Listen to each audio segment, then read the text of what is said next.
welcome. Did you sleep well? Good. Good.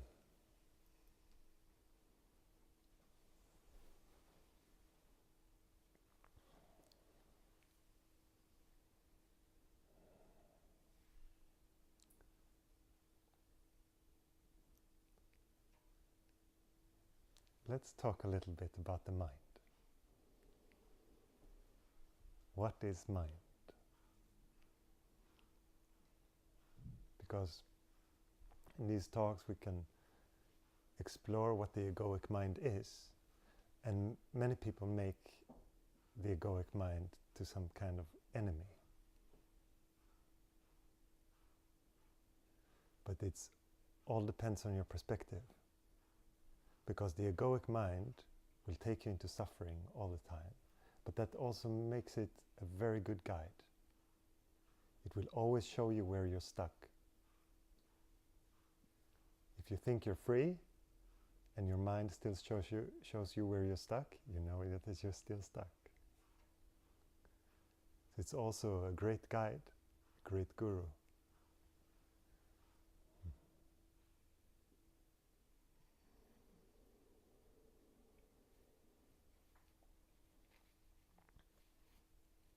But in the beginning, it just feels like chaos. It just feels like it's always there. It's always makes your gaze a bit fuzzy. It's hard to see clearly.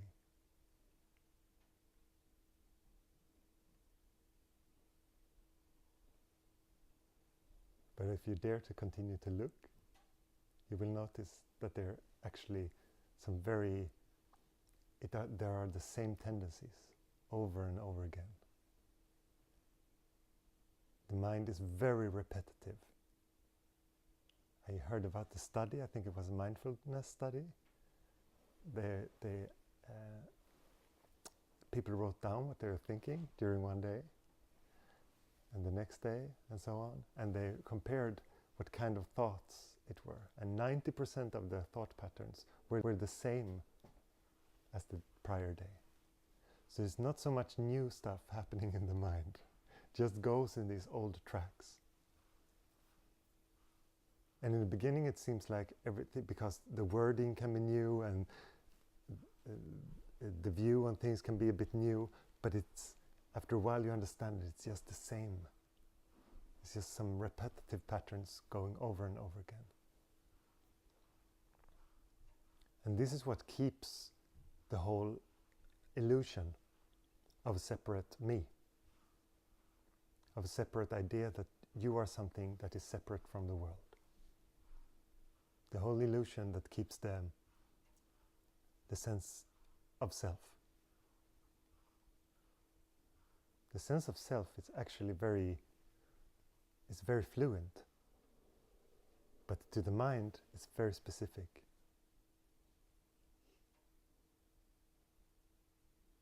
The mind makes it into something. It says this is a bad day, and you assume that it's a bad day for you.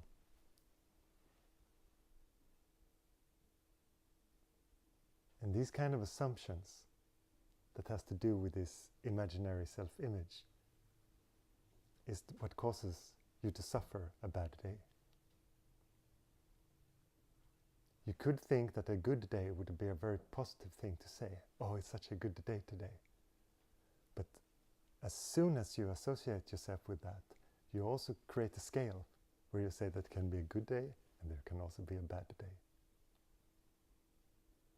And this kind of play, this is very much how the mind works. It wants to create everything in a scale.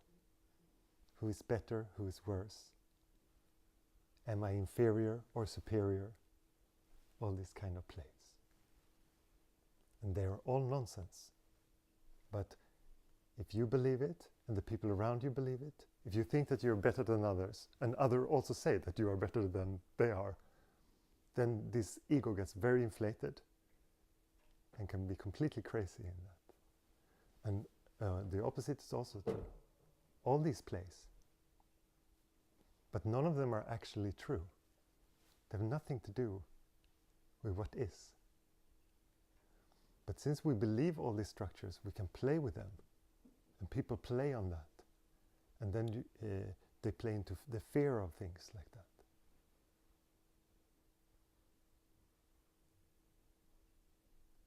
So the mind is it becomes very brutal when we put it into identity. But the mind is actually could be a quite beautiful thing, because it's great at all these things like measuring and mathematics and building things and calculating. When you create a house, it's great to have your mind. The human capacity is great. But it's not so great at telling who you are. It's really, really poor instrument for that. So use the mind in the right capacities. There's nothing wrong with using it for practical things. But if you think that it's going to tell you about who you are, I'm sorry.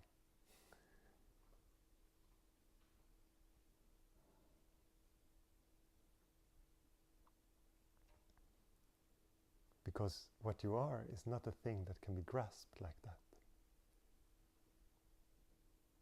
Because you are at this moment. If you never heard this before, then maybe it feels very alien. Or maybe it feels intuitively that, yes, of course.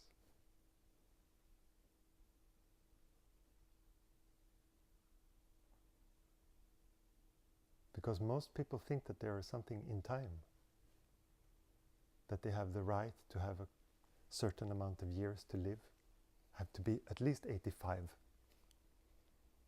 But nothing like that is for sure.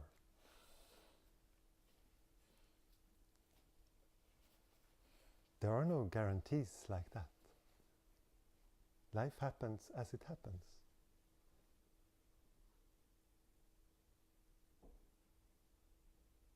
And it becomes very apparent if you look around.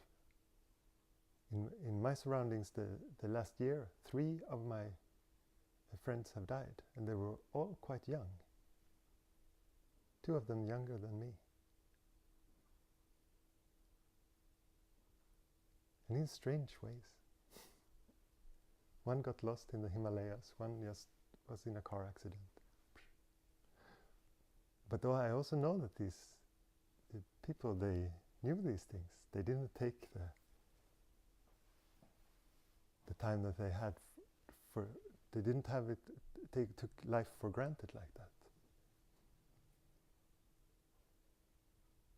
And that's when you live. If you think that there is a lot of time, it's just very short time here. This moment is very precious. Every meeting is very precious. Nothing is for granted.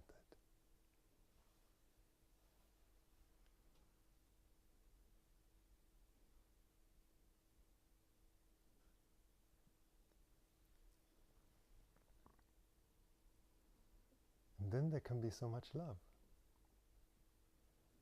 Because you don't care about the little things anymore. How you are perceived is not that important in that. If you're a perfect person, it's not so important.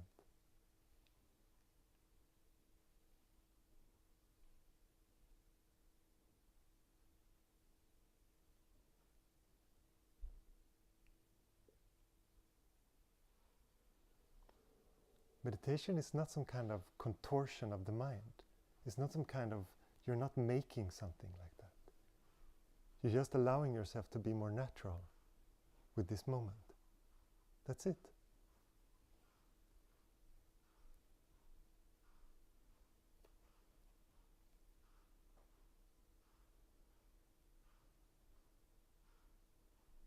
And if you look into what you are, you will be less interested in impressing people and more interested in just seeing them.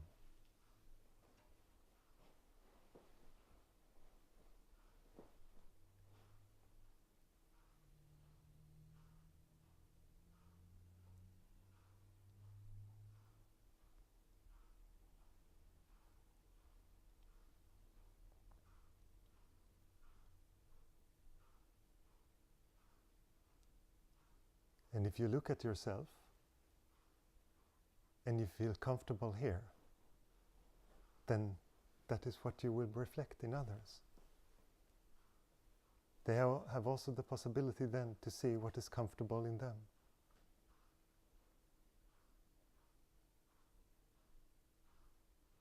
What is balanced in them?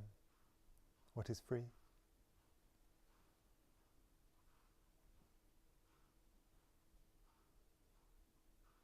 This is the greatest compassion that I have found.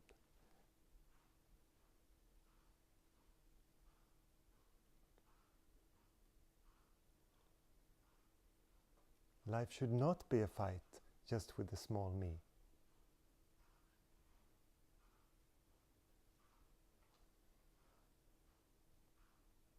There's so much violence in that.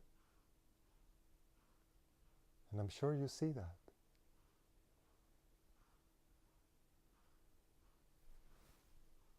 I assume that's why you're here.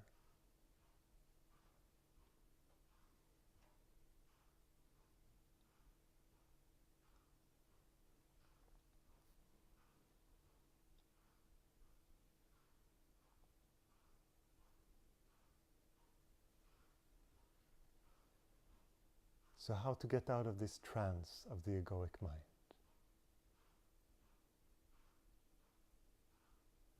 If you practice for a while, I think that you notice that sometimes there's really a lot of stuff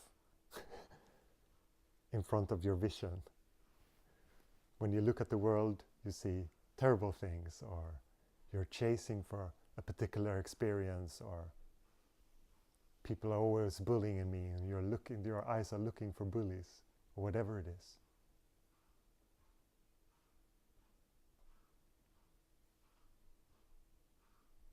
Or all the time looking into the future, expecting.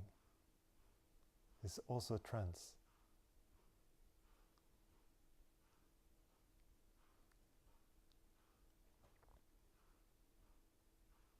When I see people on the train or on the bus, there are so few people who are here.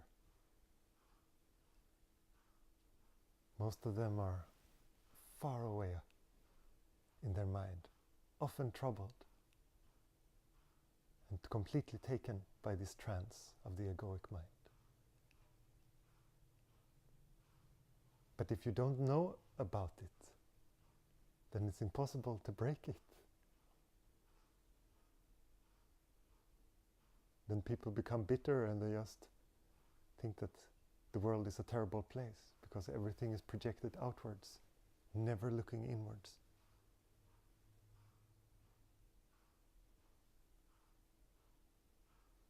So you be the pioneers. You be the ones that look inward to explore. Humans are so good at looking at everything outside, going to the moon or trying to go to Mars now and all kinds of things. And many people are interested in that, but quite few are interested in looking inside.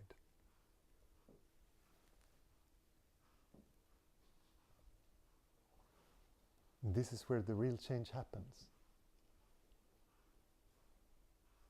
Because whatever you think that you are is what you project onto the world.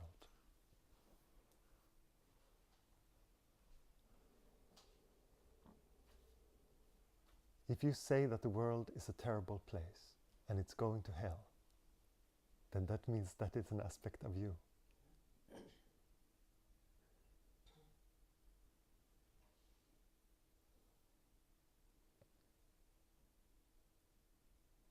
This is what you project.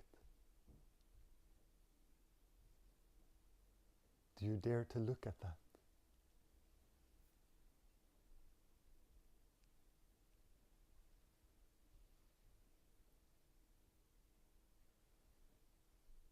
Because if you find love here, then if you look at other people, no matter how much they're in the egoic trance, you will see that they are love. They will try to convince you that they're not, that they are hateful, but you know.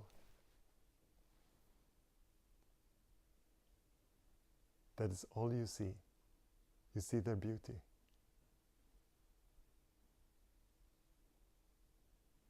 And if you look at them like that, it's very difficult to continue their trance.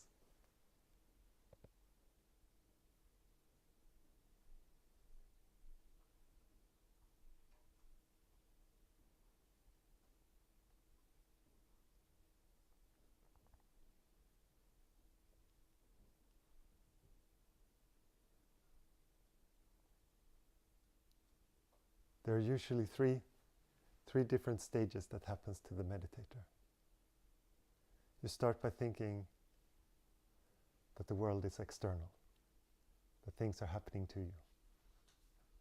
Then after a while, you start to realize, okay, some of it is me. Some of it is external and some of it is me. And in the end, you will say, it's only me. It's all me. There is no external.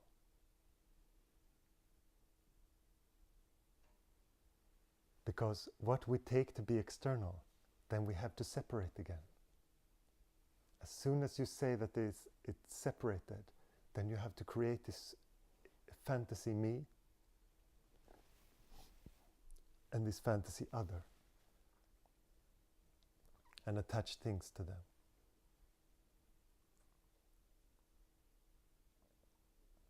That's how disillusion can continue. Most people do it, so we think that it's normal.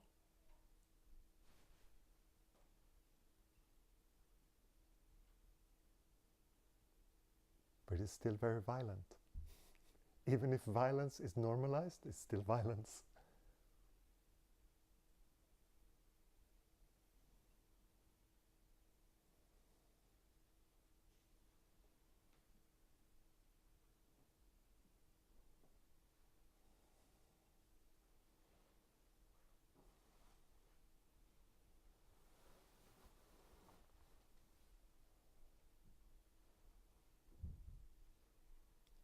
So there are a few things that can be helpful.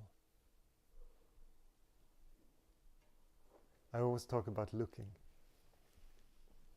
observing the mind, without analyzing, without judging, without categorizing, without using the mind. Watch the mind without the mind.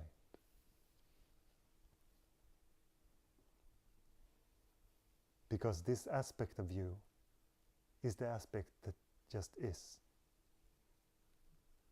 And I know that if it's new to you, maybe it feels very abstract and hard to grasp. It's actually not that difficult, but you will also see that at some point. But in the beginning it can just feel very abstract.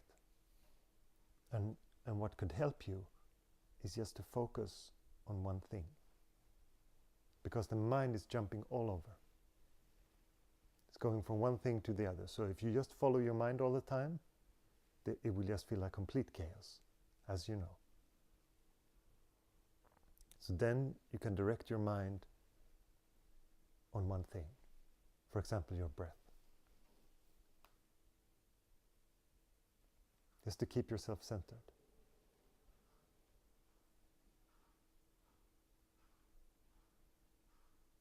So if you feel that your mind is very chaotic and very jumping around, then just feel your breath right now.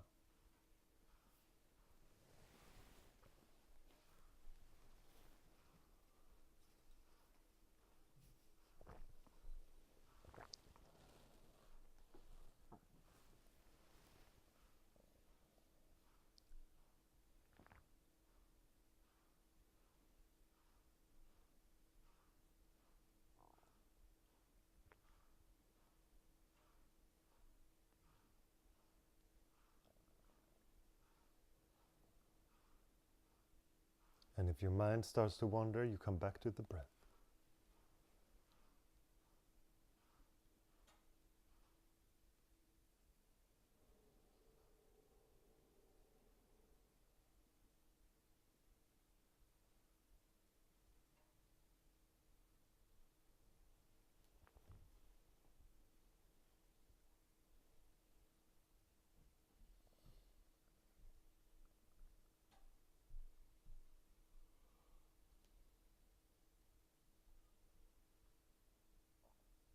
Every time the mind goes somewhere, you notice it,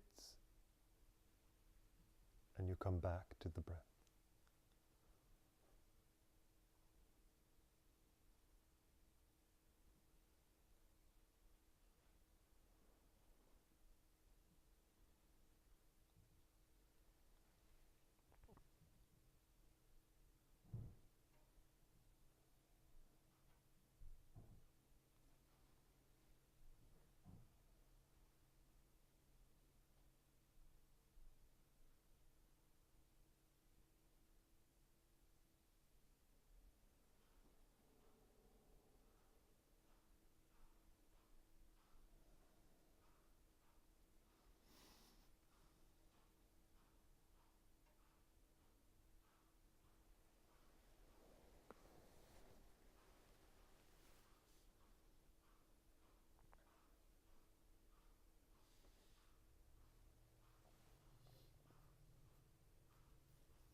And you use this as your support wheels. Whenever you feel that the mind is too shaky, you use the breath. But just as you have these support wheels on your bike, you don't need them forever. At some point, you will just go and you will sense the stillness at once, and you don't have to watch the breath anymore.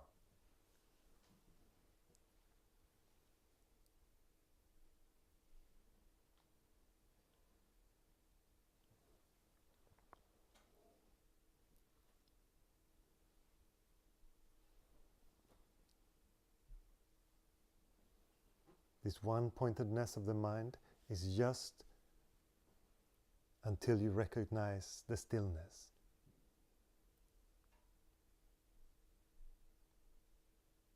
You can call it the stillness, the observer, awareness. It's all the same.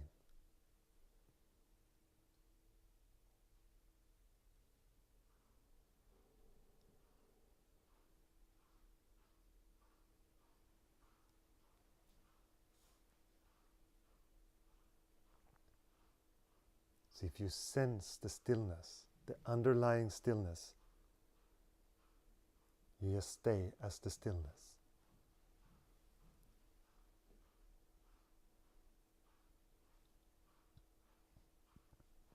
The sense in you that is not moving,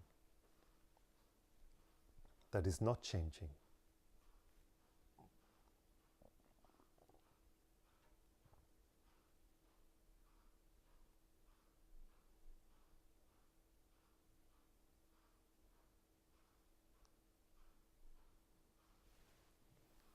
The thing in you that knows that there is changefulness, that knows that everything is moving and changing.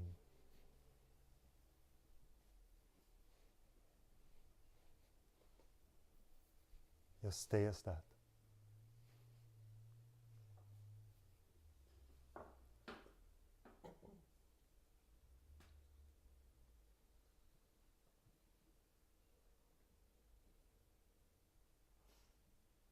Completely aware of the body.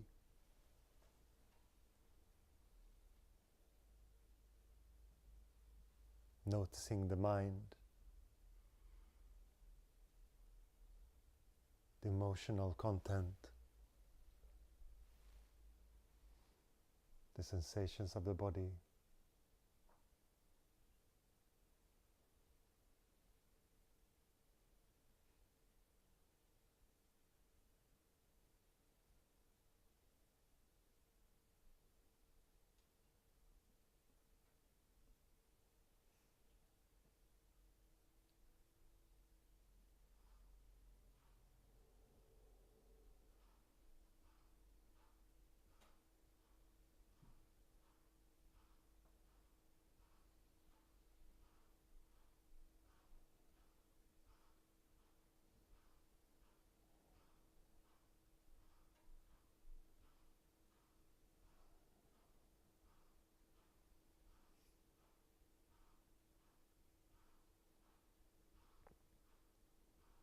Notice the changefulness of everything.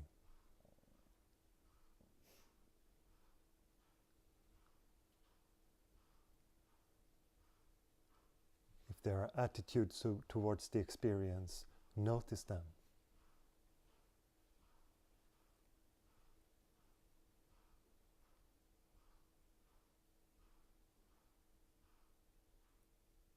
Always go prior.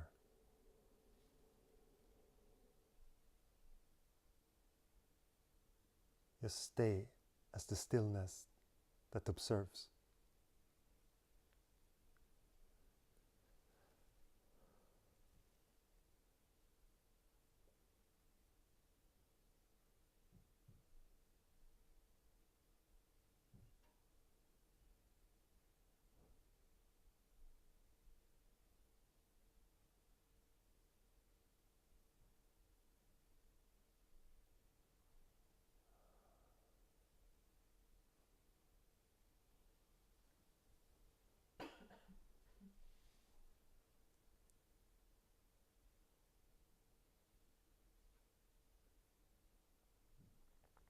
Nothing to become or fix.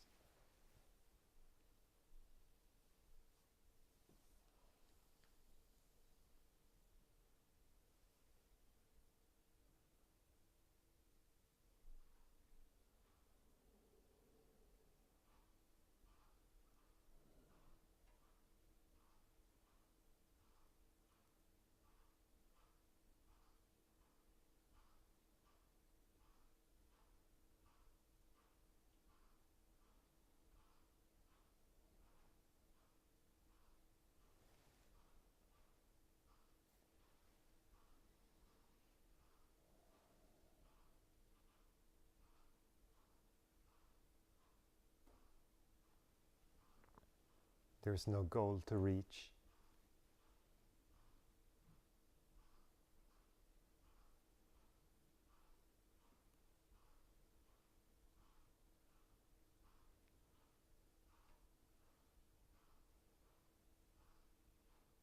There is no spectacular experience to find. Just look.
What is left when you don't touch the mind?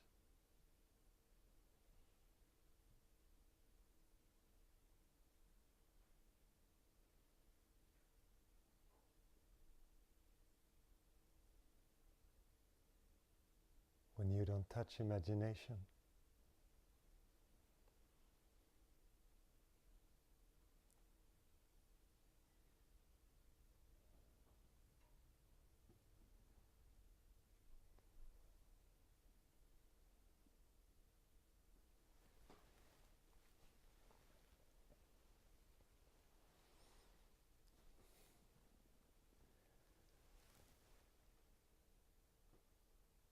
can slowly open your eyes.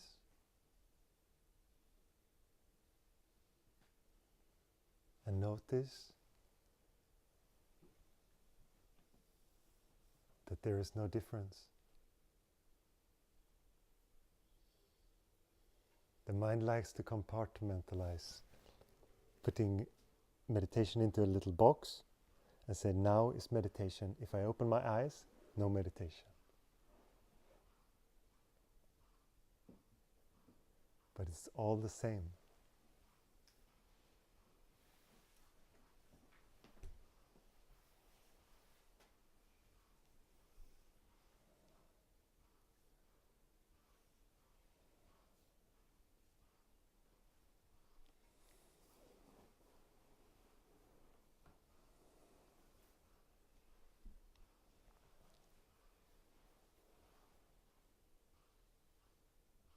Is it possible to follow me?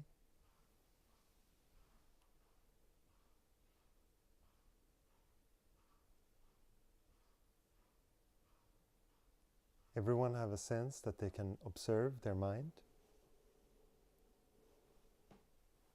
that they realize that they're thinking, and then you start to look again, and maybe you get caught by it, but then you come back.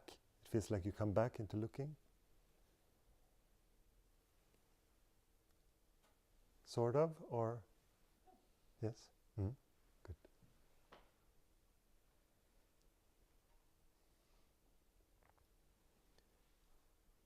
This remembering to observe, you can always come back to that. In your daily life, no matter how stressful the situation is, you can just come back into noticing. Come back into noticing the mind. Noticing the body. Just come back to it for a while. Then you can do your things at your work, and then 1 hour later you come back again. This takes a few seconds, but it also keeps you not all the time in these long periods of time in this trance of the mind. It just breaks it. And if you start to break these patterns, then they will lose their power.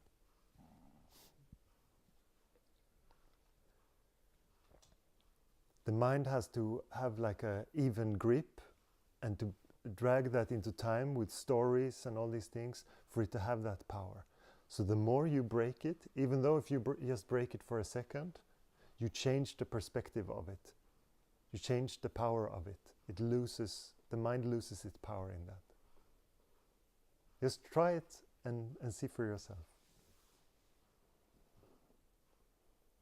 And what will change in the beginning is probably that the duration of your emotional content, the time that you were worrying before, will probably be shortened. That is the most common. Because if you break the habits of the mind, they cannot continue in these long patterns. And if you're aware a lot of the mind, then it cannot continue. Because it needs the fuel of unawareness. You understand? When you're not aware, that is the fuel of the mind. That's how it can catch you. If you're aware a big chunk of the time when you're in your awakened state, you will notice that the mind starts to hide.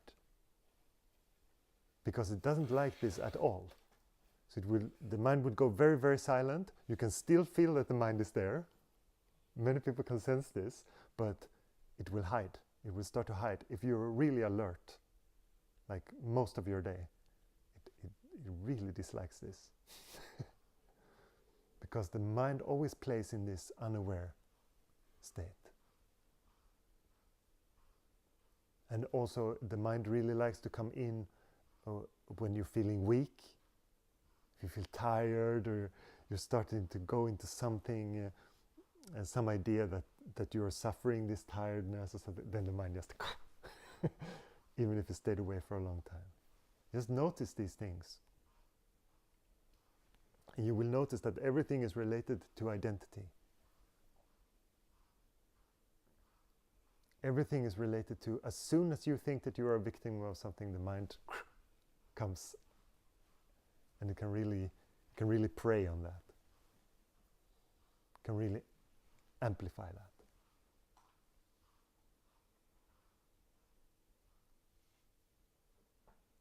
So identification with the mind that is the key. If you missed it.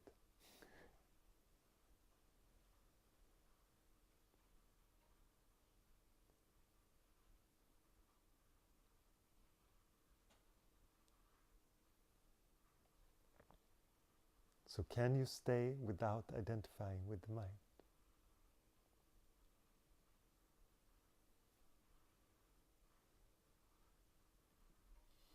What is that?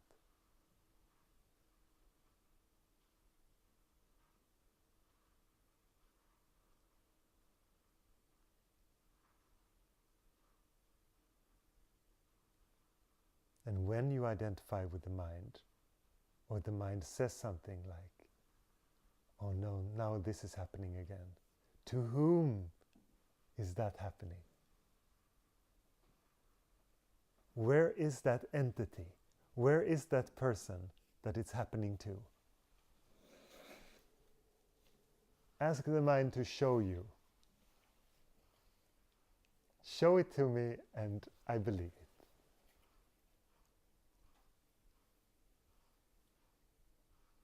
One of the teachers I went to, one of the best things he told me was, there is not a tree inside a tree.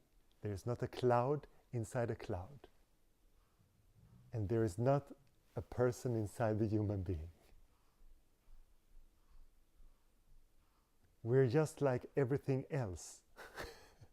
We just are.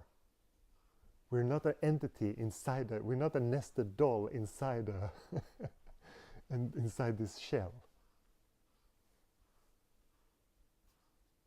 That is the idea that we have. We are just happening. Like everything is just happening. And we say that the limit of this one happening is here. The limit goes here. This is me. But as you know, with identification, if you have a family, then they're also included. No one should hurt my family, so there are also a lot of identification with this. And you can and you can change. One day you can feel very much like the body, and another you can feel very much with the group, or whatever it is. Identification moves all the time. And if you watch this, then you notice that the me is not as solid as the mind says.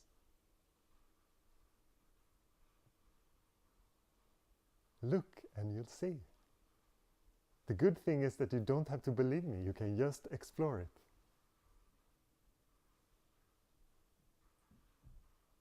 But everyone says, I am this, my body, da da da da da.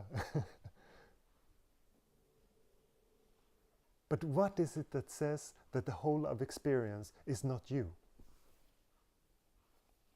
Why is the limitation somewhere? This is just imagination. This is just an idea of where the limitation is. You are the whole of consciousness. And you can sense the whole of consciousness because you have empathy. So if you see someone else suffer, you can sense that suffering.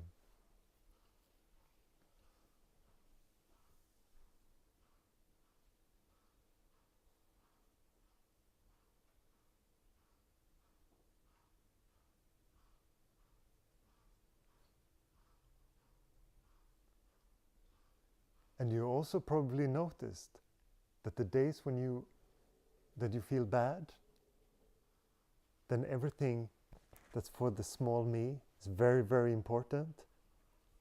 And on the days that you feel good, then everyone is included. You notice this? Yes. That's also the movement of identification. Suddenly your sphere of what you can identify with is just much bigger. You can include everyone. No problem today. I feel great. Everyone can come along.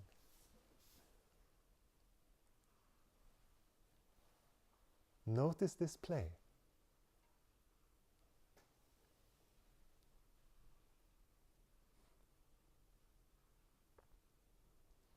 One of my favorite meditation teachers, Ramana Maharshi, an Indian teacher who lived in the beginning of last century, someone asked him, Ramana, how can we help others? And Ramana said, there are no others. It's a very beautiful thought of helping others, but look at what is.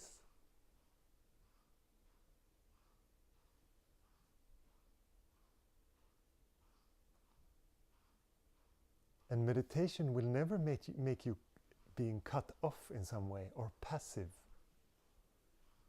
I know that it can feel like people are spending a lot of time sitting like this and looking inside, and it can feel very cut off from the world.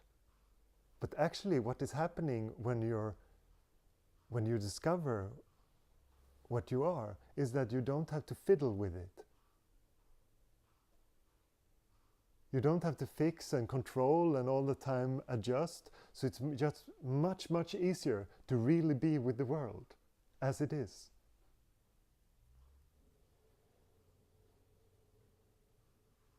And to connect with others and see others for what they are.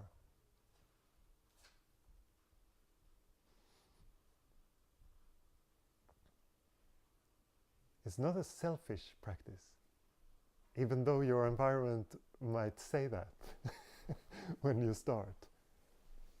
Oh, it's so selfish. Just go in these retreats and just sit by yourself. But it's for the benefit of everyone. It's the most beautiful exploration.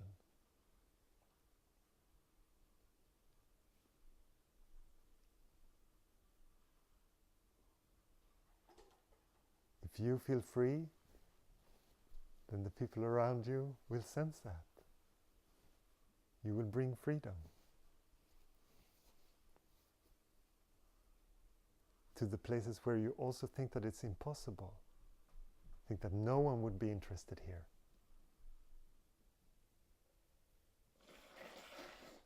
And then they will look at you and they will ask, what are you doing? How is this possible?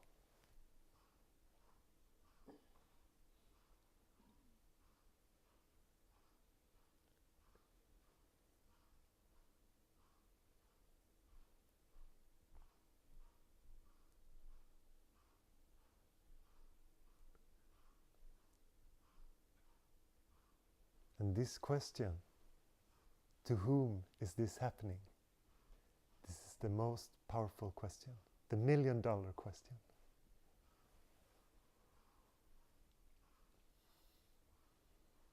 It's not because you want an answer that you can tell of who you are.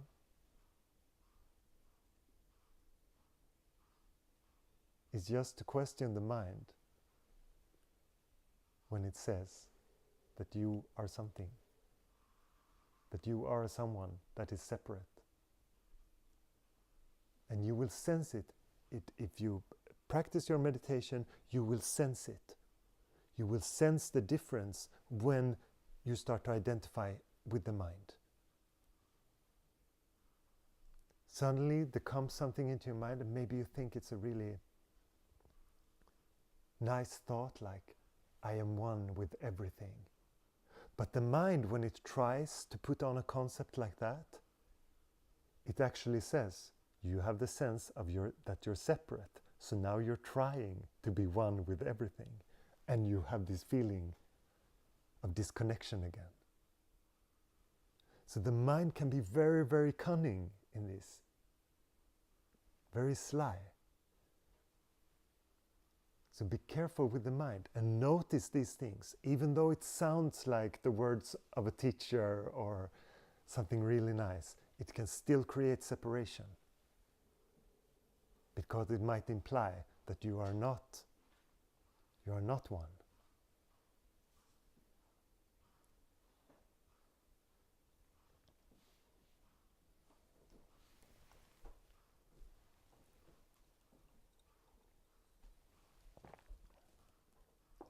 And to question your mind, you can do that as a practice. You can just, when you sit in your meditation, every time the mind says, I, me, mine, or something that refers to this you entity, you can question it.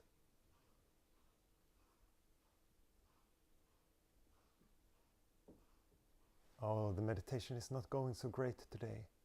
To whom is it not going great? I cannot meditate with this much anxiety. To whom is that happening?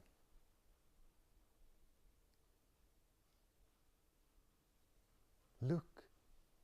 Sometimes I know that that question will feel very mechanical and dry. But sometimes it really has, there's a real question there. There's an urgency. There is the wanting to know. And what is most common is that everything just goes silent after that. Because there is no entity. There is no person inside the person.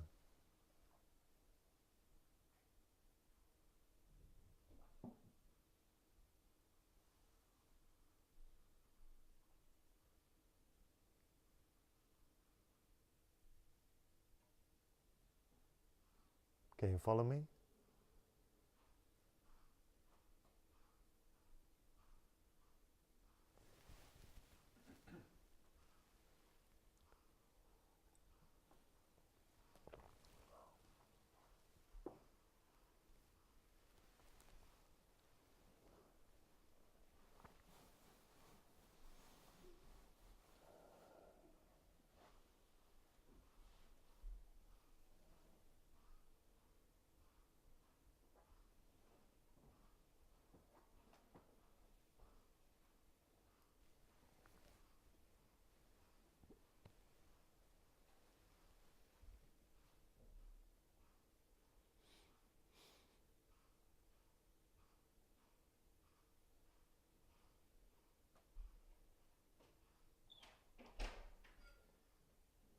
So yes. You're saying that we are all one in a way, but we still have individual awarenesses. So there must be some kind of personification, since it's possible for all of us to have separate experiences. Then we're not all one totally. No, but from there are a lot of. You could say that it's like there's a lot of universes in the same, or a lot of worlds in the same world. But what you think that you are is is what gives the biggest effect to how you experience everything.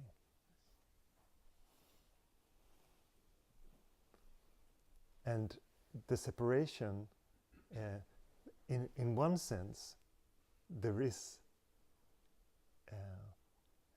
a difference, but we take that difference as I am this body, I am the mind. But that is not the core thing in us, because we can watch both the body and the mind. So we are prior to that, and that gives us, and if you start to look into what that is, this pure beingness, you will start to notice that there is no difference between that in you or in me. That is the same. So on that level, we are the same. There are still different bodies. It's not like you're going to dissolve into smoke or something. There's still different bodies, and they're experienced from different points, or whatever you want to call it. So ultimately, it's like looking into yourself? Yes. That is a very good description. So when you see love in someone else, or someone else is really, really connected, then you see yourself.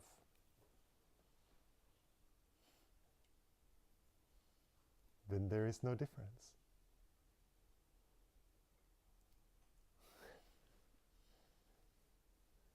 And this is on this level, this is what matters. We think that on this physical level, we think that is super important because our senses are turned outwards. So we believe that there is separation, and we believe that there is an outer world and an idea of that. But it's all you.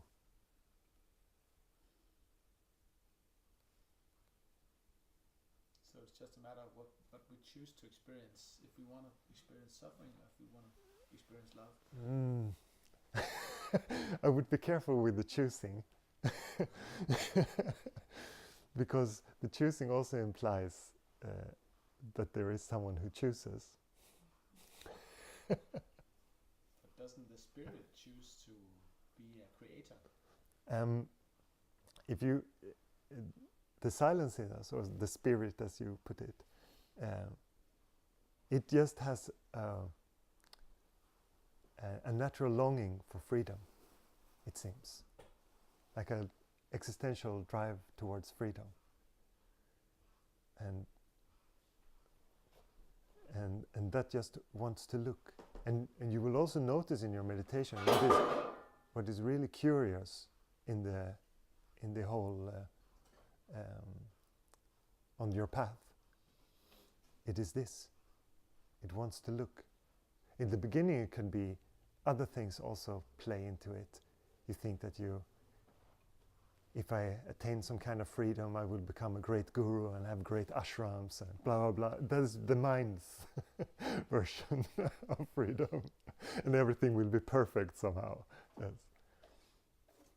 But this deep longing to be free is much more pure. It doesn't care about any achievements, or it means nothing to it. It just is. But freedom, isn't that also experiencing this physical life? Isn't it also freedom to be able to choose what to... Yes, that is the freedom of the mind. To choose between 17 different toothpastes. That is freedom of the mind. Oh, I have so much to choose from. I can buy whatever I want. I have money now. That is freedom of the mind. But that is not a real freedom. That's just another game.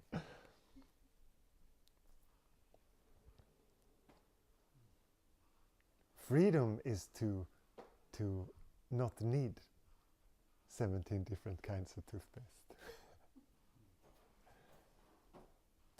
To not care about if there is choosing or not. That is freedom. But does the stillness of spirit only want to experience freedom, or does it also want to experience to create? There is also things that just will be played out in your life. The things that should happen will happen,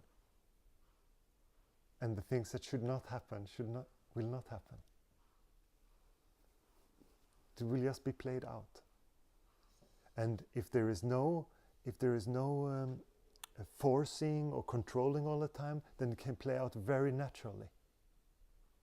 So actually for some people it just starts to happen much more things in their life because they were resisting some parts. But when it becomes natural, then this started to happening a lot.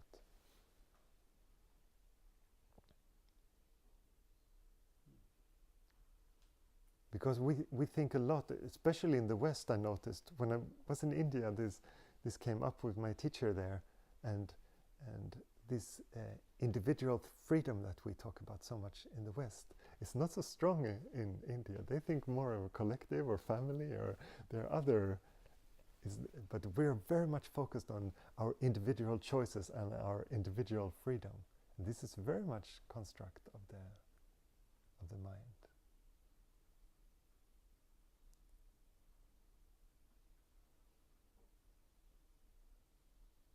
Because if those things would be freedom, then freedom would be just for a few people. as soon as there would be conditions on how to feel free, or how to feel happy, then that would mean that some people could own, and the universe is, I'm so happy to say that it's not created like that.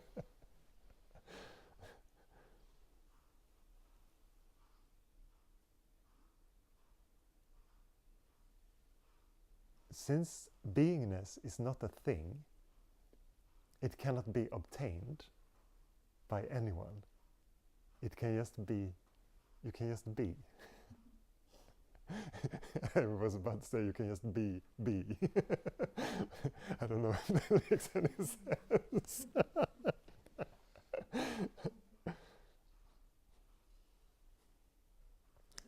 So it's just here. This is all there is. And you cannot grab it. You cannot take it with you. You cannot catch it on this retreat and bring it with you home. It doesn't work like that. Every moment is this.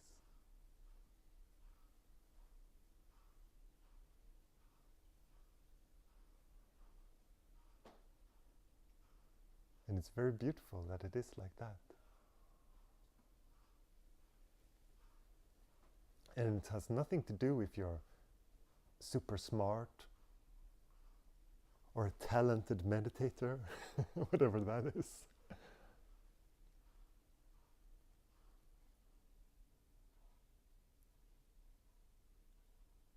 If you're a calm person or if you're a very worried person, beingness doesn't care about that.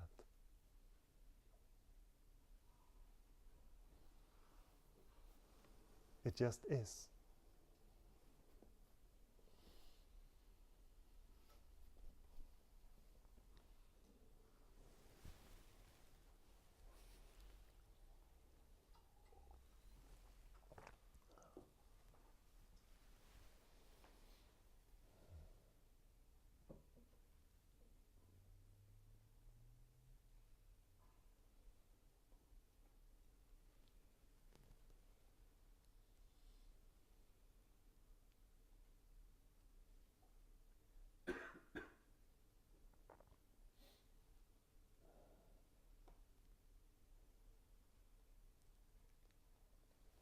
And the mind can say that there is something to find. That you should be looking in your meditation for something.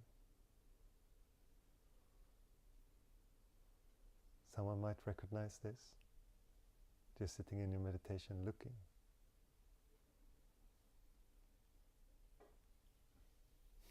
But there is nothing to find. And actually a big problem that can occur is that it can be a really nice meditative experience.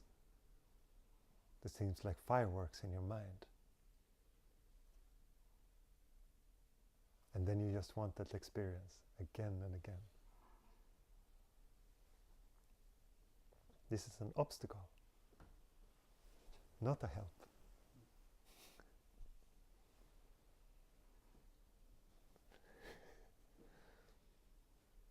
And for some people this happens a lot, and that just means that you have to stop identifying with that experience and not trying to grasp it and get it again and again. This is usually the most difficult obstacle.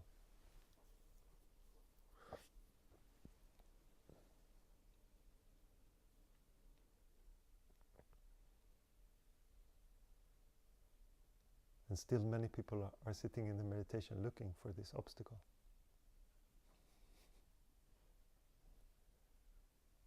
I heard about this wonderful experience.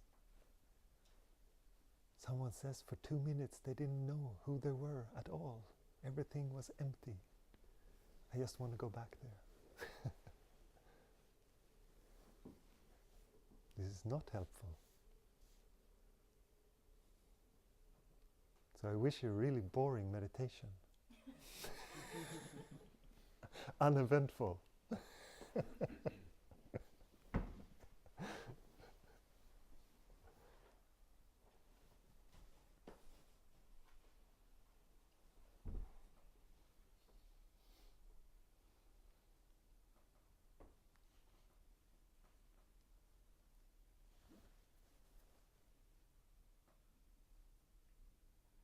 And maybe it's unavoidable for the egoic mind to look for things.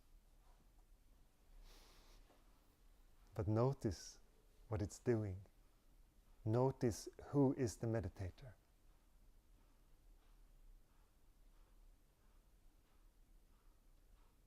Many people meditate for years and then they realize that the problem is not what they're finding in their meditation. The problem is the meditator itself.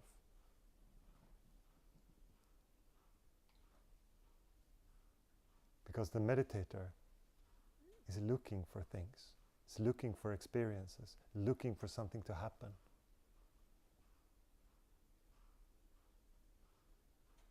Can you practice without the meditator? Can you look at the meditator itself?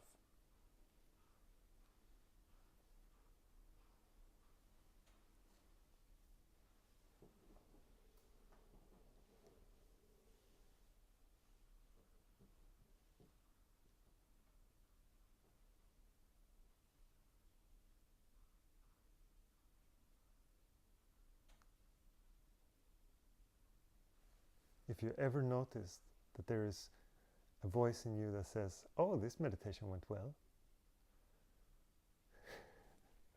to whom?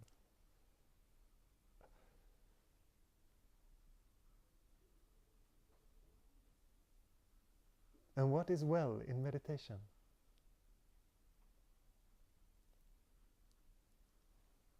Maybe the meditation where you suffered your mind a lot would turn out to be the most fruitful. You have no idea. But the mind still says, "Oh, I was so calm and I felt perfect in this meditation." So there's no knowing if the spirit thinks something is good or bad because it doesn't judge anything? No, it doesn't look at things like that. And as soon as you're in that, that is just a play of mind. As soon as you identify with that, good meditation, bad meditation, who knows?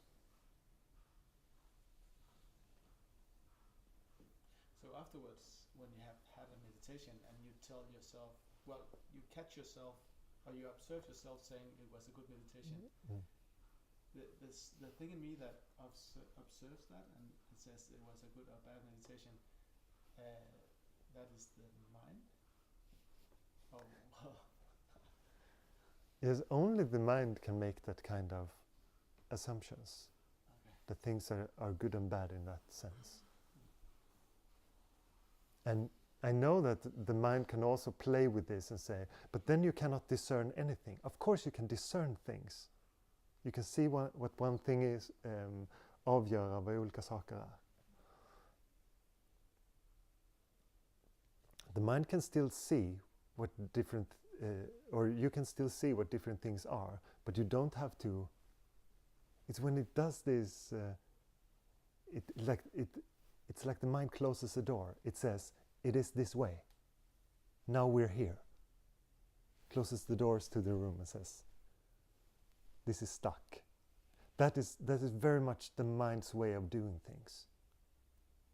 For beingness, all the doors can be open, but there can still be a sense of that I feel very nice or not so nice or whatever it is. But as long as you, these assumptions of that is very much mind, these hard assumptions.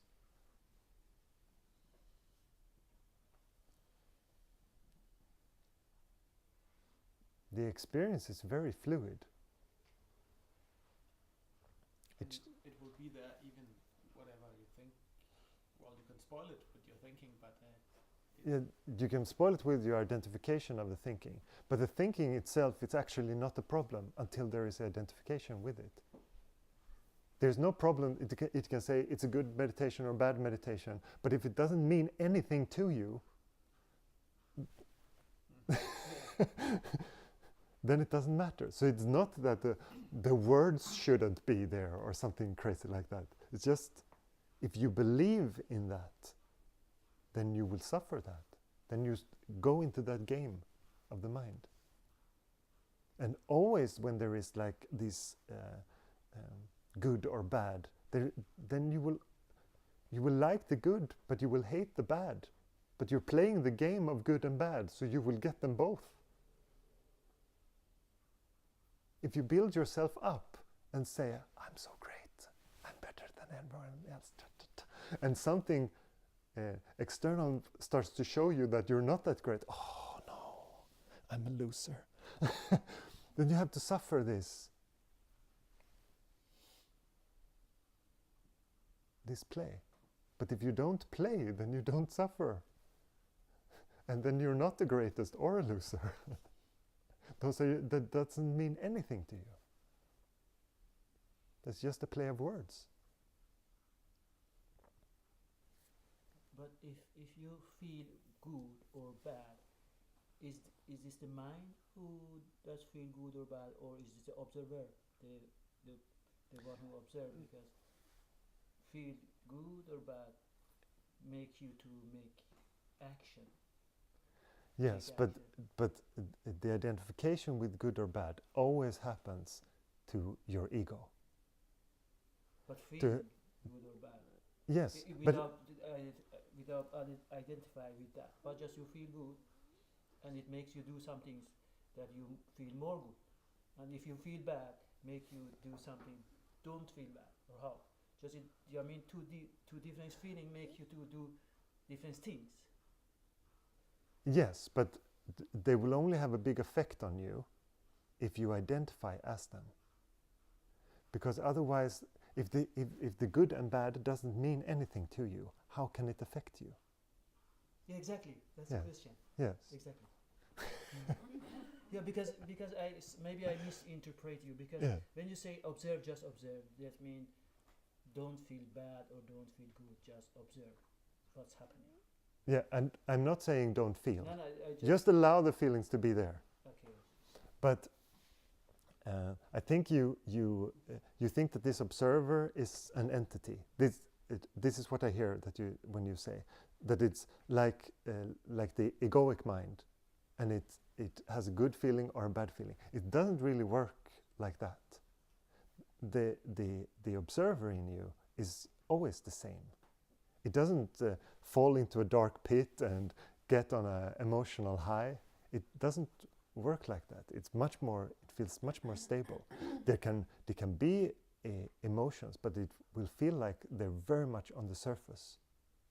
They can feel like good things are happening, bad things, but it's like on the surface of the sea, like what is happening in the waves, and from the standpoint of outside, you see the waves and they move a lot, so you think that there is a lot of movement. But if you look at the whole of the sea, it's 10,000 meters deep and nothing is happening there. It's just a little bit on the surface. This is the same as beingness. It can look like something is happening from the outside, but it's just a very little movement. The stillness is so deep. So the stability of that 10,000 meter ocean is great, even though there seems to be a lot of movement. Do you understand this metaphor? You told in Swedish avgöra, what som avgör att do you not. What's that?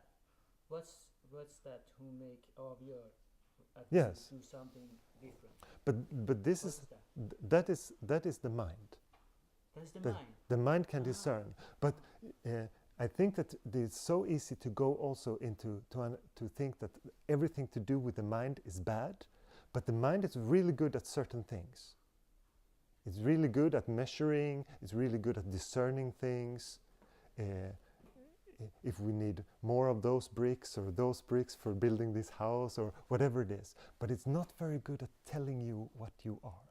Okay? No, but to make you take action, because if the consciousness. But wait. Mind and consciousness, but mind make you to take action, but consciousness just observe. You don't make you to take. No. Okay. Action will still action will still happen in beingness. That is not. It's not like that. Your life will still unfold. It's not the mind that makes the world work. I know that this is a sense that many people have. If I'm not doing things, nothing will happen. But it's not like that. That means that you just believe in your mind very much and the capacity of your mind. Life will still unfold. They will still happen. As we talked about earlier, things will happen much more natural. They will not be so forced, because the mind has an idea and can be very rigid, so it goes very hard. But beingness is very soft and very natural. So if something is supposed to unfold, it will unfold. But you have to trust that. And many people also start to have an idea when they start to meditate that nothing should happen, sort of, and they start to resist, like this natural movement also. But that is also mind. That's also just an idea. There is a naturalness to everything that happens. The mind would love it if you would say, I have to take one step forward, and then when you're walking, lift the right foot, put it down. That is very much how the mind says that it does things. The egoic mind says, when you usually take this example with making an apple pie, after the mind says, I made an apple pie. But that is not what happened. Apple pie was made. It just happened.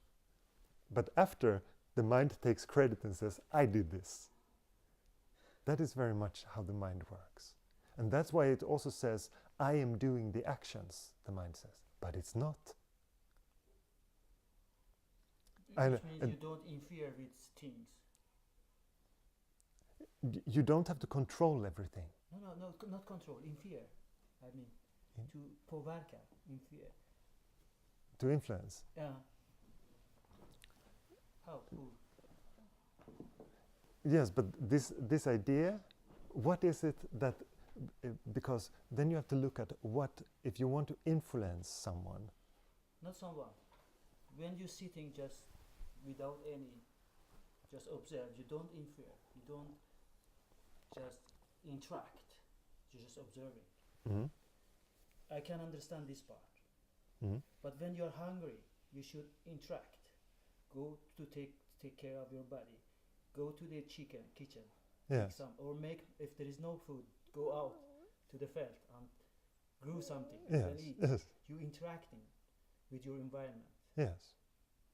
But the observer doesn't interact, just observe. How to find this kind Okay, but I think you just get stuck in the words here, because the observer that we're talking about is just beingness. And beingness is what is moving my lips right now, making my hand to do this gesture. That is beingness. Yeah. It's not a thought pattern that has been created out. And when you're hungry, you will naturally go for some food. You don't really have to discern that. You don't have to, oh, yeah, I can feel, the stomach feels like this, and now for you it's just, I'm hungry. Yeah, but if there is no food, what do? You make, you should make a decision. Should I find food? Should I make something? Yes, and to have food, or just should I? Yes, there will be a decision that is made. Yeah, exactly. Who is they make this decision? It's always beingness. Beingness. Okay. The mind doesn't have anything to do with it. It's just a tool, and it's just identified wrongly sometimes. Okay. Everything happens in beingness. There is no other thing. Okay. The mind is just something that labels things and says, it makes a lot of signs, but it doesn't really go anywhere. You understand? It just says, this is this is that. When we're talking now, we have to use the capacity of the mind to talk about the observer or beingness, and the mind can misinterpret that as something like a sort of entity that doesn't do anything, but the understanding of it is not a philosophy. It's not intellectual understanding. It's if you stay as it and you see that at a certain point there is a sense of hunger and the body just starts to move and make food. You don't have to do a lot with that. And maybe the mind has to be involved to measure the rice or whatever you're making. Yeah. But it doesn't have to tell anything about who are you in this. Is it wrong or right to cook? It's just happening. Yeah. You understand? So the capacity of the mind and the beingness, they play along, and they can play along very naturally if you're not identified all the time. You understand? Otherwise, everything gets kind of like a chore, like a hard work. Because then the mind can say, oh, now I have to cook again. That is identification with the mind. And then you start to suffer. You're cooking the food, but you're not enjoying it at all because you think that it's always me cooking. Or whatever it is. That is the problem here. Beingness itself has this fluidity, this natural movement. Just when you're sitting and having your meal, and there will come a time when it feels like you have to go up and you put the things in the dishwasher. Yes. Just observe yourself until that happens. It doesn't have to be, oh, now I have to put things in the dishwasher. There will come a moment that will not happen. But many of us are so used to having some identity with these kind of actions, so that we force it somehow. Yes, then I have to do that, and then I'm going to have a walk, and I have 45 minutes, and then I can do da-da-da. Or you can just see what happens. Just let it be natural. It's not a forceful. And if life is not forceful, if it gets to flow, then also there will be much less friction. Because the mind says, this idea should be spread, or I should do this and this, I should become more or something, more people should listen to me, or whatever, whatever idea the mind has. But that will just make things forced. I was thinking, is it so that the beingness is also doing the thinking, but the thoughts itself comes from the mind? Everything comes from beingness, you could say. But the problem is that we identify with the thoughts and think that we are a separate entity that has something to do with them. Everything in the experience comes from this stillness, beingness, whatever you want to call it. Comes, stays for a while, and goes.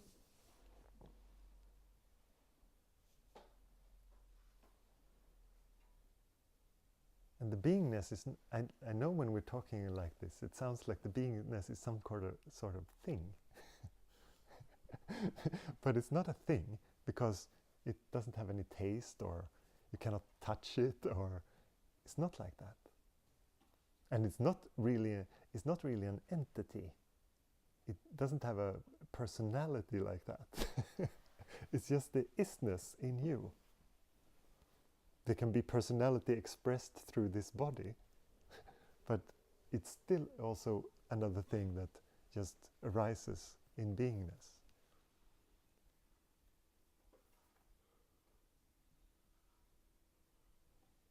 Yeah, the thing, difference is talking about it, maybe, and not just being. Yes, yes. So the most important thing here, of course, I want to clarify.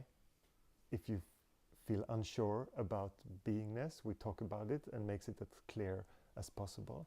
But it's not really possible to catch it like that. I'd say sometimes that I do my best to fail to explain it to you. Because it cannot be caught like that. So my personality is it only my thoughts and my feelings, or is it also this being? What do you mean by personality in this context? Am I like a special individual as I am? Or am I just one with everything? What is it with Yeah, the Being unique, you mean? no, I'm sorry to say. I know that the mind would love that. That you have a special beingness, and I'm sorry. In that sense, beingness is very ordinary. Everyone is exactly the same in that regard. But the egoic mind loves being special. So it's often quite an obstacle, actually, this sense of feeling special. But you can notice it quite easily, because it has to do with measuring. Because if you're special, that means somehow that you're also better, or you're chosen somehow. And this the mind likes a lot, and this has to do with comparing. But is it the unit of connected? Are they being the same as everybody else, together with everybody else? Could I see the being in someone else? Yes. And it would be my being as well. Yes. If you sense beingness in yourself deeply, then when you look at someone else, you will see that. And the words can be different. You could say, all I see is love in this person, or all I see is the connection, that we are the same. And as you notice when we talk about these things, they are things that most people experience at some point. Maybe you find a person in your life that you really feel like, wow, the connection is so strong, because there is openness and there is so much love or trust between you. So it very easily comes to this. But what you see is your own beingness. But you say it has to do with this. It has to do with my partner, or it has to do with this very special friend. But it is your own beingness.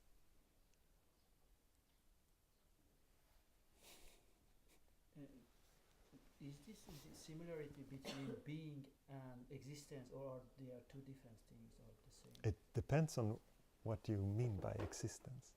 Because being, I think, this journal, everything is being without any identification, and existence, like, because being, what's the opposite of being? Not being, just an existence. I don't know, because being is, when you say being, I think it is not any evaluating in this.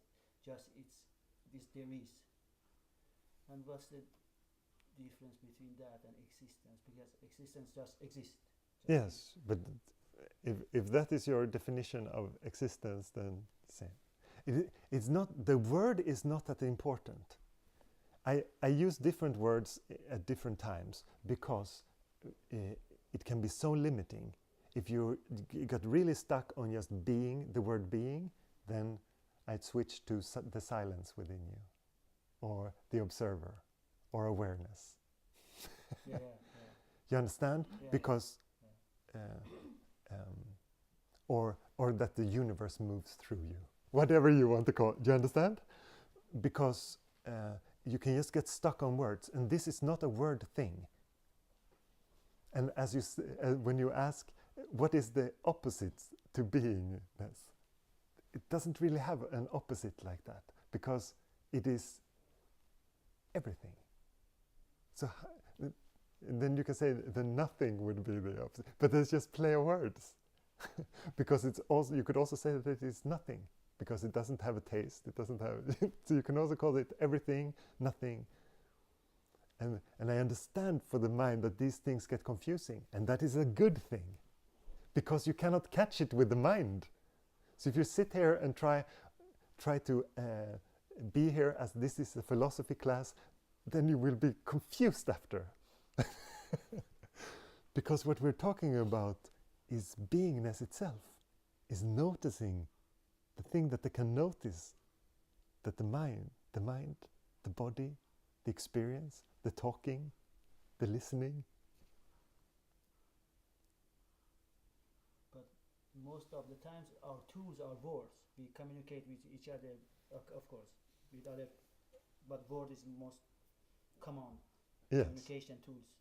Yes, but you could. Understand Yes, what you but mean to follow your, for example, instructions. Yes, exactly. But it's not. It's just not meant for your mind. That is instructions. It's meant for your beingness. So you have to have some intuitive sense and just sense that. Okay, I can notice that. I can notice everything. Therefore, there is this aspect. And it's just there. Very, very simply. It doesn't have any words, it doesn't say anything, it doesn't explain the universe in the perfect manner or whatever it is. It just is. You call it isness. Is this everywhere? Is it the same thing that I see in the trees? Is it the same thing I see in the animals? Yes. It's also me. It's also you. Yes. It's everywhere. It's easier to see it in everything else. Sometimes it's quiet. Yes. Because you have the idea that you are something in this world. But it is the same. When you look at the trees and you see that the trees just are, it's very obvious to you that the trees just are, and they just, what is growing the trees? Is there a mind in the tree that says, I'm going to grow this branch, oh, maybe a little bit higher to the left? It's not happening like that. And your life is not unfolding like that, but the mind can say that. Yes, and then I chose to do this, and my career took this turn, and then we have to move to this city, and blah, blah, blah. And the mind says, yeah, and I chose to do that, and then that. But that is not how it happens. Look at how it happens. It just happens. And it can talk about choosing, but the mind will always choose what it finds best. So what is choosing? Is there such a thing as choosing from the beingness? No. Okay. Very simply put, no. So what? Sometimes I feel I can choose from a very mental place, like I figured all out. But I can also choose from my intuition, or like, what do I feel about it? Yes. But is that still deeper? I'm very careful with this intuition talk, because many people just look at that as when they're following their feelings. And the feelings has as much to do with the egoic mind as anything. Sometimes a lot. The feelings can like emit a lot of fear, for example. And if you go with that, then you will really go with the egoic mind. That's like an expression of it. So it's not so. The feelings are not that free. They're very much locked into the mind. But there can be an intuitive sense, a deep intuitive sense that goes against even your feelings or your mind. For example, it can say, the intuitive sense can say, I really long for going to a retreat again.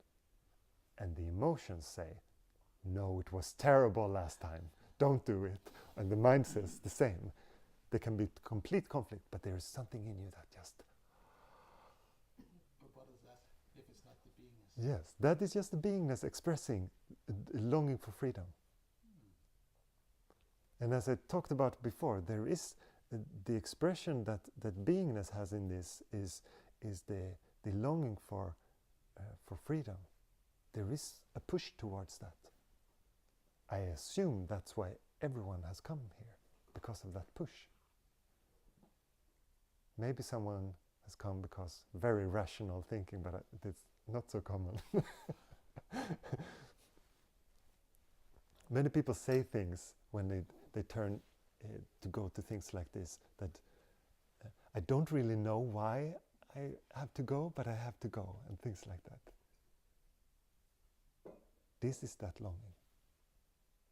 But that longing could also be looked at as a will will, like predisposition, that it wants something, that the beingness wants something. Yes, and the mind can interpret also that. It can play into that and say, yes, it wants this and it wants that, and make an interpretation.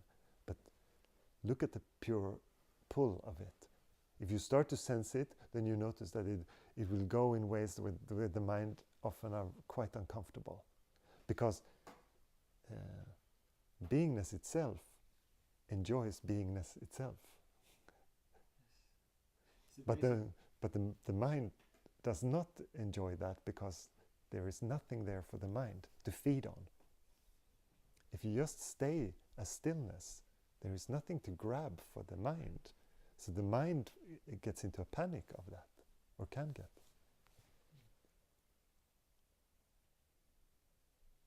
So I shouldn't try to understand the being, because it's not understandable. No, it's not understandable like that. Okay. It's good if you have, to a certain point, an intellectual grasp of these concepts. But if you try to be beingness by trying to understand it with your mind, that is not how it works. That will just be confusion. And I know that many people are trying this, because they feel like my mental capacity is my best capacity. I don't really know what this capacity for just being is, so I'm going with my mental capacity. But it has grave limitations when it comes to this.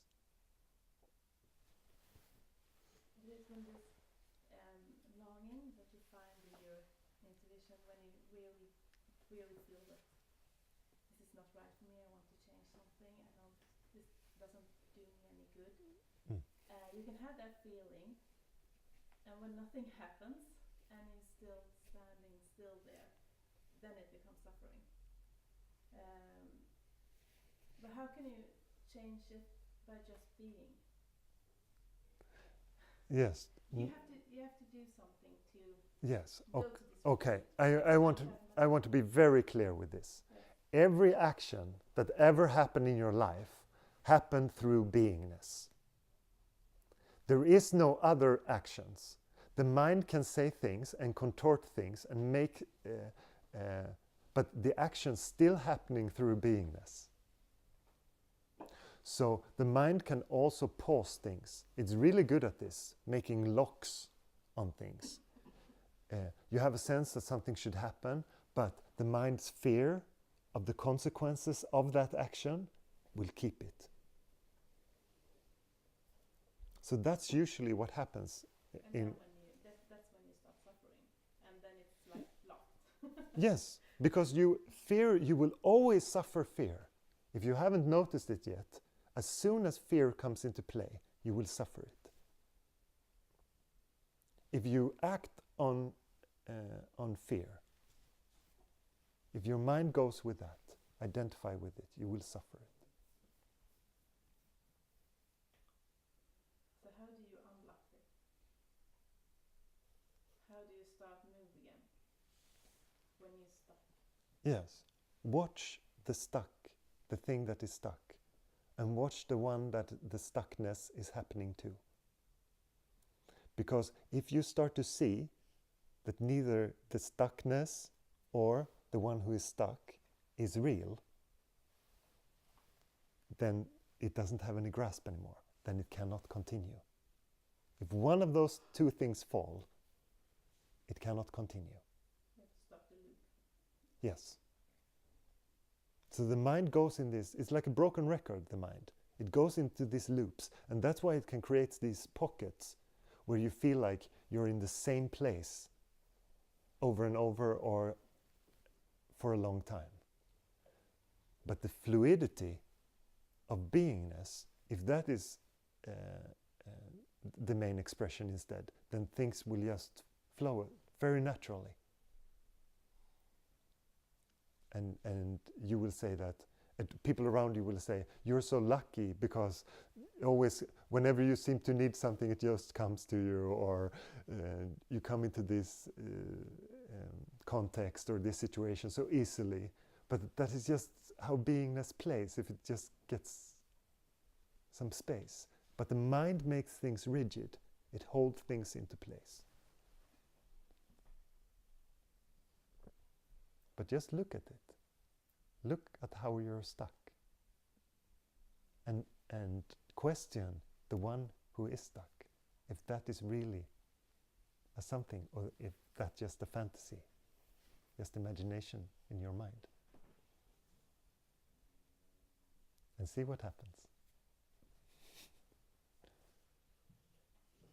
Well, but the mind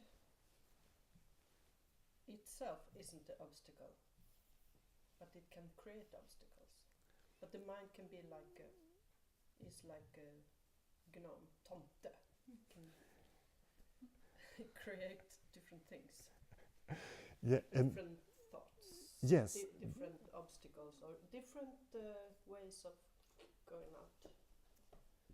Yeah, Fresh air, something. yeah, the mind can be can seem like almost like a dark entity sometimes. It really sabotages your life in some ways, because the mind, you have given it a position that is not really worthy of. You're putting it, you call it the gnome, you're putting it as the king, but the gnome should be the servant. So now the little helper has the crown on his head and becomes this crazy dictator, because it doesn't really have that, it should never have that power. So it just says, you are like this, you are like that. And when you believe that, then that power continues. But if you stop following the instructions of the egoic mind, then the egoic mind starts to get frustrated, and it starts to try to scare you, usually through three things. Through loneliness, death, or insanity. These are the three biggest fears that the mind can play on. So when you no longer go with it, that's what it's going to play. But they're all just images in your mind coming. They don't have any real value or any heaviness to them, but they can seem very real.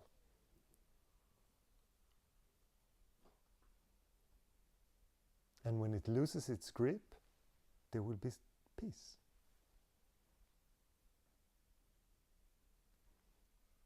And the more you feed into the mind's play, the more chaos there will be.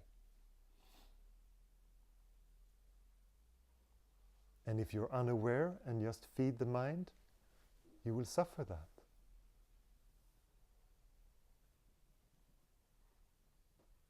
But the mind is not an evil entity. It just has given too much power for its capacity.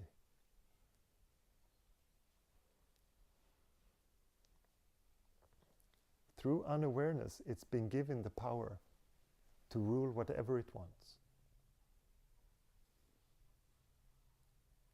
And when you restrict that, it will resist,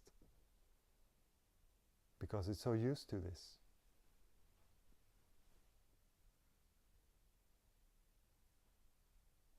And you will also notice that it's not really an entity.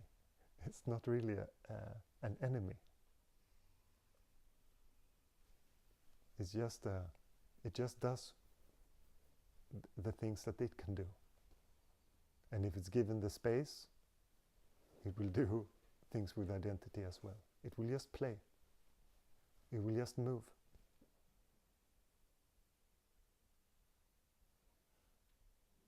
But you are not the mind. You are here.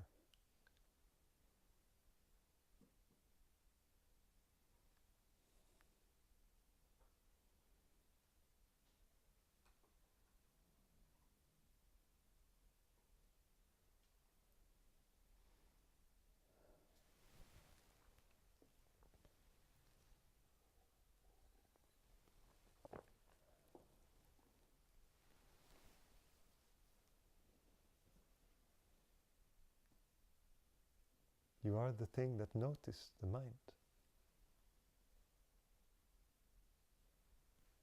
That right now sees thinking, experience the body.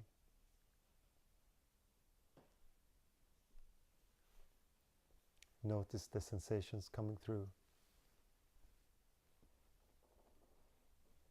from your skin, what you hear, all the things that you sense.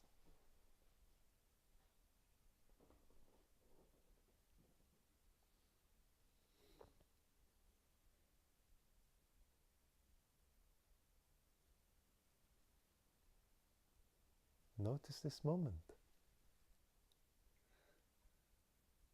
That's it.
Just look.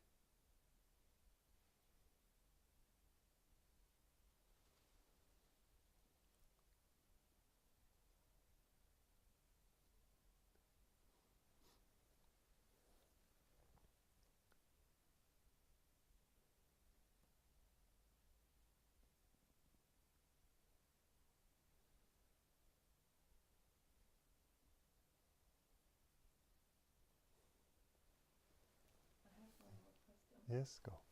Could it be ever be ruined? Because sometimes when you walk in the forest, it's very easy to see how alive the trees are. But when you walk in the city and you see the trees, I want to cry because they're so broken and they're so. I don't see the same thing.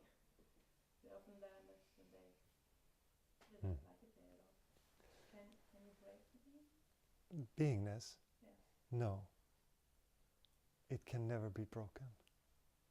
It can never be harmed. It can never be crushed.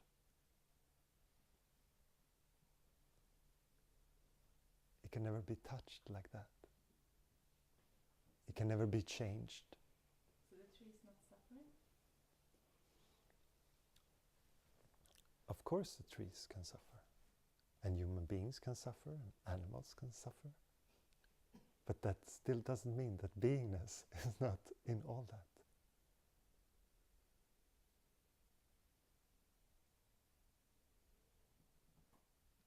And understand that it's so easy to make beingness into something else than what it is.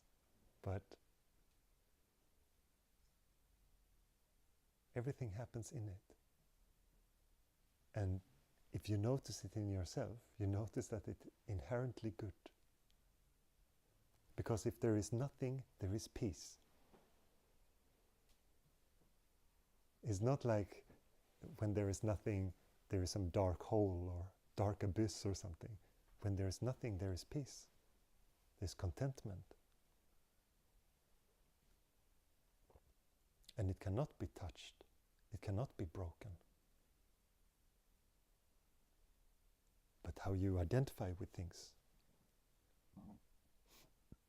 can be. The egoic mind can be broken in so many ways. It has many ideas of how it can be broken. But beingness can never be touched.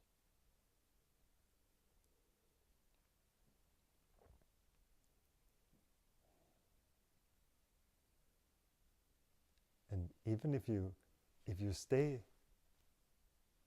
as beingness, it doesn't mean that everything will just feel nice always. Sometimes you see that people suffer a lot and you will cry. But the crying comes from love.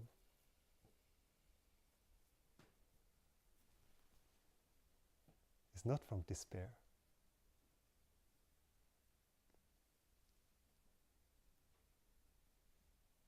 That is beingness.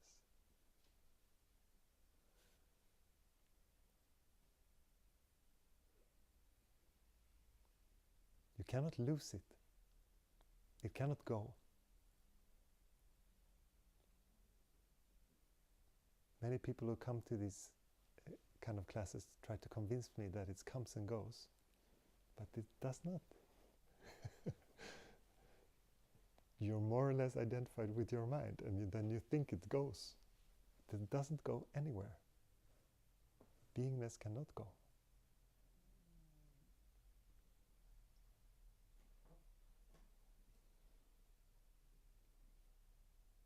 Does that answer your question?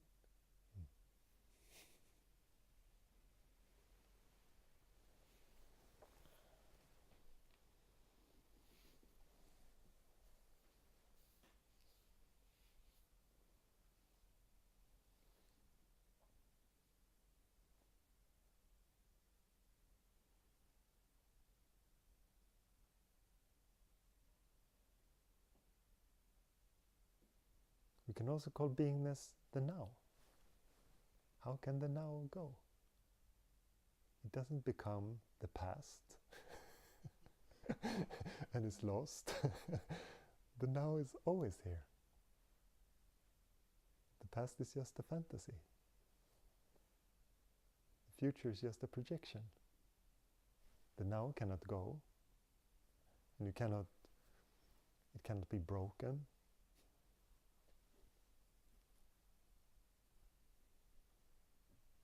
Is it in everything alive, or is it also in everything dead? Is it in this building? Is it in the floor? It's in everything. Is it in the sun? Yes. It's everywhere.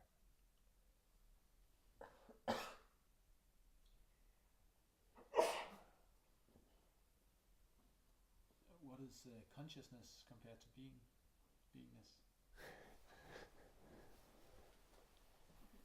It's also another word to describe one aspect of beingness. When we talk about consciousness, we talk about everything that we perceive, that we're conscious of. And that's also beingness. Like it is in everything, as we just talked about. So you are consciousness. Or but the stone or the wood is not conscious. It's being, or what? it's not an entity in but you think in terms of entity, and you're not an entity either.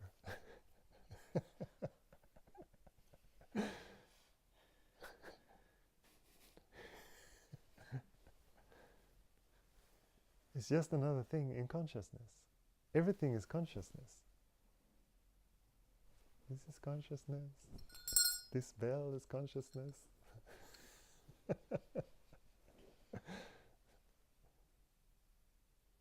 guess I just need to experience that. Yes. To understand it. The best thing that can happen of all these questions about beingness is that you get so frustrated that you give up these kind of questions. That's what I'm hoping for. And I don't get tired of answering them, so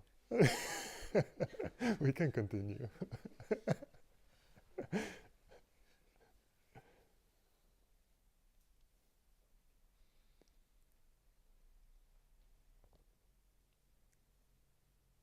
But just assume that beingness is not what you think, because it cannot be. Beingness is what you experience. It's not what you think. It's not a concept.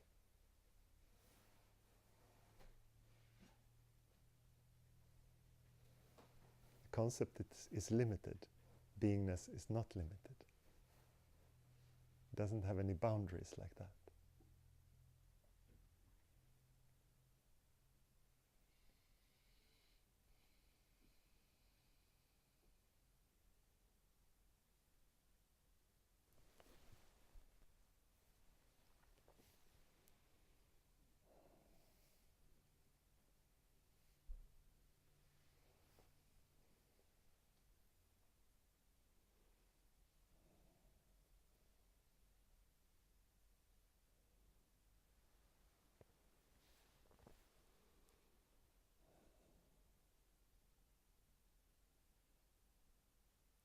Use your time here.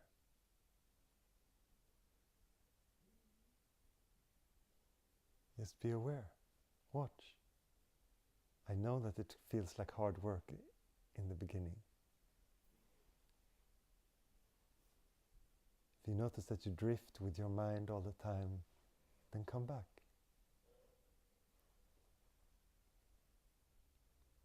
Watch your breath if it's very difficult for you. Stay here. When you take a walk, sense the body, the clothes against it, the movement of the legs. Watch the walking. When there is eating, notice that there is eating.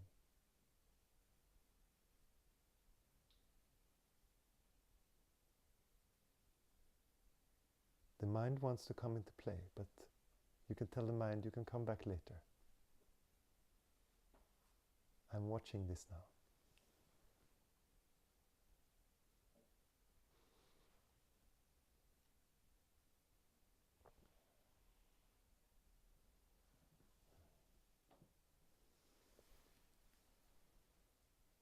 We will end this session in a few minutes.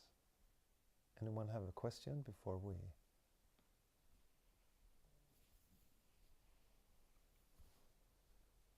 There will be a break now, I think. There will be some food, hopefully.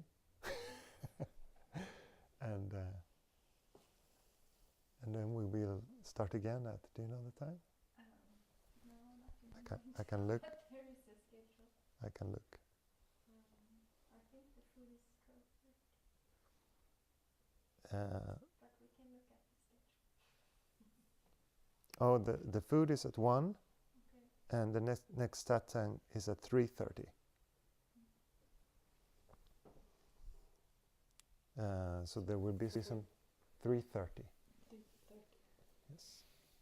So there will be some time, and now it's nice and light out. So I really recommend you to take a walk. There's a small lake, just 5 minutes walk, 5 or 10 minutes walk, 10 minutes walk perhaps. 50. Yeah, okay. Depends on your speed. There is, but you will have time to go down to the lake, and it's really nice there. I recommend it. So I see you again in the afternoon, 3:30. Good. Thank you so much. Thank you. Thank you.